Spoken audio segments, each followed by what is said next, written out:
Hello everyone. Good morning. कैसे हो आप सभी? आई होप सब लोग बहुत अच्छे होंगे। मैं भी बहुत अच्छी हूँ। और आप सबका स्वागत है मेरे इस यूट्यूब चैनल पर जिसका नाम है स्त्री टारगेट। अगर पता है आप एमपी महिला सुपरवाइज़र की तैयारी कर रहे हो ना, तो तांडव क्लासेस में एक जागृति मैम है जो पोषण एंड स्वास्थ्य का 1500 क्वेश्चन का सीरीज़ कर रही हैं। अभी उसमें लगभग मुझे लगता है 15-20 लेक्चर हो गए हैं शायद उनके। तो मैं रोज़ मतलब मैं लाइव क्लास तो नहीं देखती हूँ, वो शाम को लाइव रहती है क्लास, बट मैं उसको रिकॉर्डेड देखती हूँ बाद में जब वो हो जाती है, क्योंकि मुझे ना 2x स्पीड करके ही देखना पड़ता है जल्दी जल्दी, क्योंकि जब बहुत ज़्यादा टाइम लाइव में बहुत ज़्यादा टाइम जाता है। मतलब 1 घंटे आप एक तो वो डेढ़ डेढ़ घंटे की क्लास रहती है लगभग, कई बार 1 से 1.5 घंटे की, कई बार 2 घंटे की रहती है। आप उतना टाइम नहीं दे पाते, तो मैं क्या करती हूँ पता है, एक बार जब मैं किचन में रोटी बनाती हूँ उस टाइम पे मैं उस लेक्चर को स्पीड डबल करके पढ़ लेती हूँ। और फिर जो जैसे रहता है कि आपका ध्यान खाने में रहता है, फिर आधा सुनते हो आप, आधा कहीं कभी बीच में किसी ने आवाज़ लगा दी तो डिस्टर्ब हो जाता है। तो मैं किचन में एक बार उसको सुन लेती हूँ, उसके बाद जब मैं रूम में पढ़ाई करने बैठती हूँ ना, तब उसके बाद उसको दूसरी बार फिर से डबल स्पीड पे अच्छे से देखती हूँ। और अगर टाइम मेरे पास अच्छा रहता है ना, तो मैं उसको नोट डाउन कर लेती हूँ। और कुछ क्वेश्चन जो मैंने पढ़ लिए हैं, जो मुझे बहुत अच्छे से याद है, उसको नोट डाउन नहीं करती।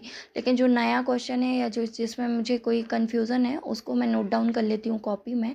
तो फिर उसके बाद क्या है, बार बार यूट्यूब नहीं खोलना पड़ता, कॉपी से रिवीजन हो जाता है। मुझे लगता है पोषण एंड स्वास्थ्य वाला टॉपिक तो शायद सारे एग्ज़ाम्स में आता है। मतलब आप अगर किसी दूसरे एग्ज़ाम की तैयारी भी कर रहे हो तो आप उसको देख सकते हो। और काफ़ी अच्छी सीरीज़ है, और उसमें ना काफ़ी यूनिक क्वेश्चंस हैं।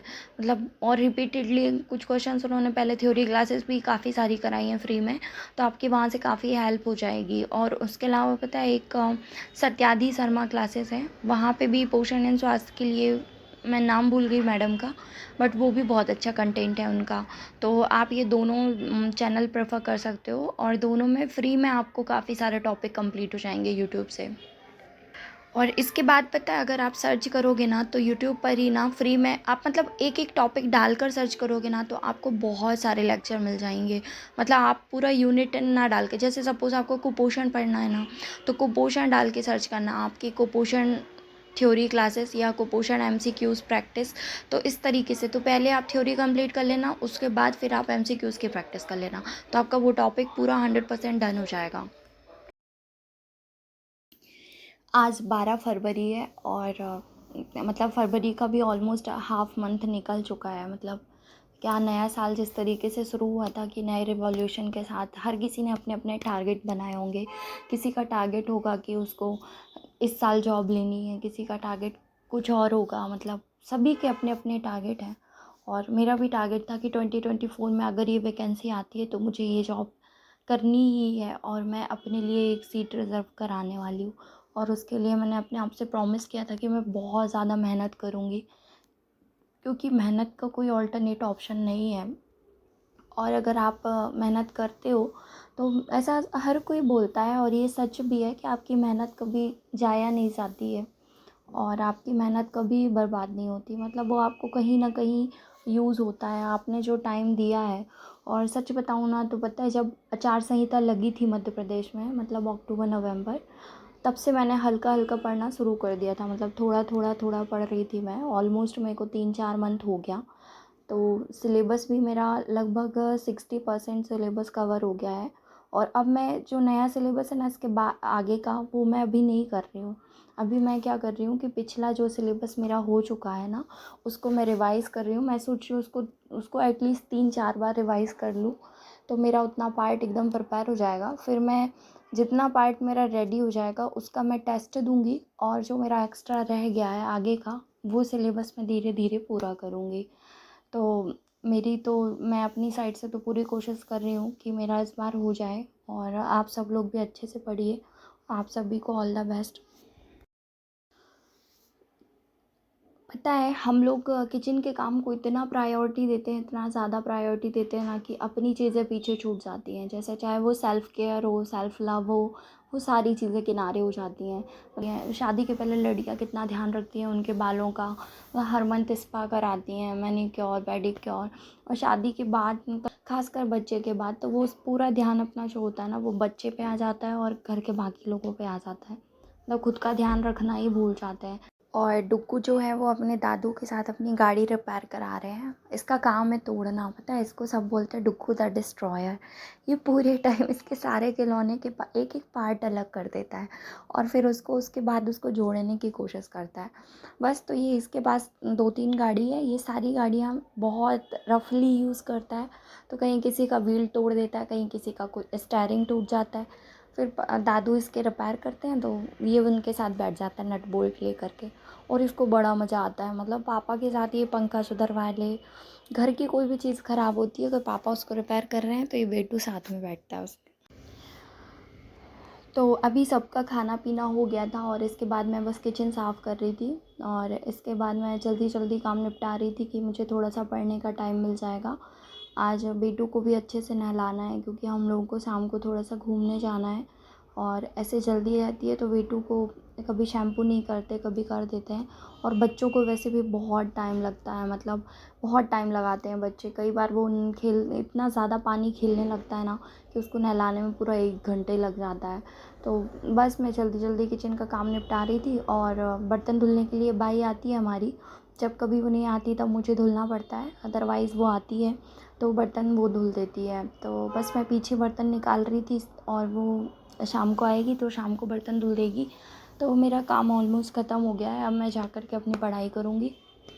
जो भी नए लोग हैं चैनल पे, मैं उनको बता दूँ कि मेरा नाम सोनम पाठक है और अभी मैं हाउसवाइफ़ हूँ और मंडला ज़िले में रह रही हूँ, एमपी में। और मैंने इंजीनियरिंग कर रखी है, 2016 पास आउट हूँ। कुछ टाइम मैंने प्राइवेट सेक्टर में जॉब भी की है। फिर उसके बाद शादी के बाद मैं जॉब नहीं कर रही थी। फिर अभी बेटू थोड़ा सा बड़ा हो रहा है तो मैंने पढ़ाई स्टार्ट की है। और अब मैं सोच रही हूँ यहाँ पर इस सेक्टर में, मतलब प्राइवेट सेक्टर नहीं है यहाँ पे ज़्यादा, तो यहाँ पर मैंने फिर सोचा कि गवर्नमेंट की तैयारी करती हूँ। तो फ़िलहाल मैंने एक बार पीएससी का पेपर दिया है और एमपीपीएससी के पेपर में मेरे कम नंबर थे। तो अभी मैंने फ़िलहाल वन डे एग्ज़ाम के लिए सोचा कि एक एक कोई वन डे एग्ज़ाम को टारगेट करते हैं और उसके लिए पढ़ते हैं। तो फ़िलहाल मैंने सिर्फ महिला पर्यवेक्षक के लिए तैयारी कर रही हूँ और एमपी में महिला पर्यवेक्षक की वैकेंसी आने ही वाली है। तो काफ़ी टाइम से चल रहा है कि आ जाएगी आ जाएगी, तो लेट्स सी कि कब तक आती है। तो मैं उसी की तैयारी कर रही हूँ कि थोड़ा थोड़ा जो भी टाइम मिलता है तो उसका नोट्स मेकिंग और रिवीज़न। तो मेरी काफ़ी तैयारी हो भी चुकी है। अगर आप लोग भी एमपी से हो तो आप एक बार सर्च करके देखना महिला पर्यवेक्षक का एग्ज़ाम। ये काफ़ी अच्छी फ़ील्ड है गर्ल्स के लिए और इसका मतलब वर्किंग क्राइटेरिया भी थोड़ा डिफरेंट है। मतलब मज़ा भी आएगा और थोड़ा-सा हेल्पफुल भी रहेगा। मतलब ये टोटली डेडिकेटेड टू फीमेल बच्चे, इनके लिए है, तो मतलब काम करने में आपको बहुत मज़ा आएगा। मैंने इनके लैपटॉप पे पुराने जितने पेपर्स थे ना, वो सभी ओल्ड पेपर्स मैंने इनके लैपटॉप पे डाउनलोड किए थे। और वो क्योंकि मैंने नोट डाउन नहीं किया था कॉपी पे, सोच रही थी, बट मैंने सोचा कि यार टाइम वेस्टिंग है और हफ्ते में 1 दिन तो लैपटॉप घर पे रहता है, तो वीक में 1 दिन ही सही मैं रिवीज़न कर लूँगी। तो मैंने इसलिए ना उसको नोट डाउन नहीं किया कि मेरा टाइम थोड़ा सा बचे। और मैंने सारे पीवाईक्यू इनके उसमें डाउनलोड कर लिए हैं और उसको उसी में पढ़ लेती हूँ मैं। और पीडीएफ एडिट भी कर सकते हैं तो उसमें मैं रिवाइज़ भी कर लेती हूँ, टेस्ट भी हो जाता है उसी में ही। कल पता है मैंने विटामिन पढ़ा था पूरा, और विटामिन के अलावा मेरा प्रोटीन, कार्बोहाइड्रेट, फ़ैट ये भी कंप्लीट हो गया था। ये पहले ही कर लिया था मैंने। फिर आज मैंने सुबह इसका एमसीक्यू सॉल्व किए और अभी फिर से उसको मैं एक बार रिवाइज़ कर रही हूँ क्योंकि रात में फिर मैं दूसरा सब्जेक्ट पढ़ूँगी और शायद रात में रिवाइज़ करने का टाइम ना मिले, तो इसलिए मैं इसको अभी दोबारा रिवाइज़ कर रही हूँ। तो ये अच्छे से मुझे रेडी हो जाएगा।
बच्चे के लिए पता है खाने में इतना नखरे रहते हैं ना बच्चों के, कुछ ना कुछ रोज़ नया बनाना पड़ता है। और वैसे भैया तो दाल चावल रोटी सब्जी खाने लगे हैं, बाकी उसके अलावा एक्स्ट्रा कुछ कुछ रोज़ बनाना ही पड़ता है, तो थोड़ा टाइम तो वहाँ भी जाता है।